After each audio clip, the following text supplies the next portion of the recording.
മതി മോളെ, ഇനി നിങ്ങളും കൂടി ഇരുന്നോ? വേണ്ടമ്മേ, ഞങ്ങൾ പിന്നെ ഇരുന്നോളാം. അയ്യോ മതി മതി മതി. ചേട്ടൻ ഡയറ്റിങ്ങിലൊന്നും അല്ലല്ലോ.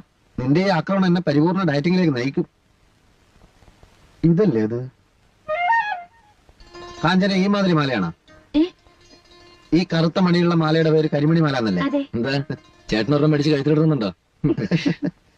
ഈ ടൈപ്പ് മാലയാണോ നിനക്ക് വേണമെന്ന് നീ പറഞ്ഞത്? എന്ത് മാല? ഇപ്പൊ നീ എന്നോട് പറഞ്ഞില്ലേ ഉടനെ നിനക്കൊരു കരിമണി മാല പണിയിപ്പിച്ചു തരണമെന്ന്? ഞാനോ? ഈ മാല കണ്ടിട്ടാണ് നിനക്ക് കാലളയതല്ലേ? ഇവക്കുണ്ടല്ല എപ്പോഴും സ്വർണം സ്വർണം എന്നുള്ള പ്രാന്ത. സ്വർണം മാത്രമല്ല സാരിയും. വെറുതെ എന്നിട്ട് വാര ശൈലജ, ഞാൻ പറഞ്ഞിട്ടൊന്നുമില്ല. നിങ്ങൾ എന്തൊരു മനുഷ്യനാ! എന്തെവിടെ സംസാരിക്കണം ഒരു ബോധമില്ല. എന്തു പറ്റി? കരിമണി മാല വേണമെന്ന് പറഞ്ഞിട്ട് ഇപ്പൊ എന്താ വേണ്ടത്? കരിമണിയും കുടമണിയൊന്നും വേണ്ട. എനിക്ക് സ്വർണ്ണഭ്രാന്താത്ര. പിന്നെ 100 പവന്റെ സ്വർണ്ണം വാങ്ങിച്ച് ഉരുട്ടി ഉരുട്ടി എന്നെ കഴുത്തിലിട്ട് തന്നിരിക്കല്ലേ? ഉരുട്ടി ഉരുട്ടി വാങ്ങിച്ചു തന്നാ നീ വേണ്ടെന്ന് പറയേ? Okay okay okay. മനുഷ്യൻ നാണം കെടുത്തി കളഞ്ഞു.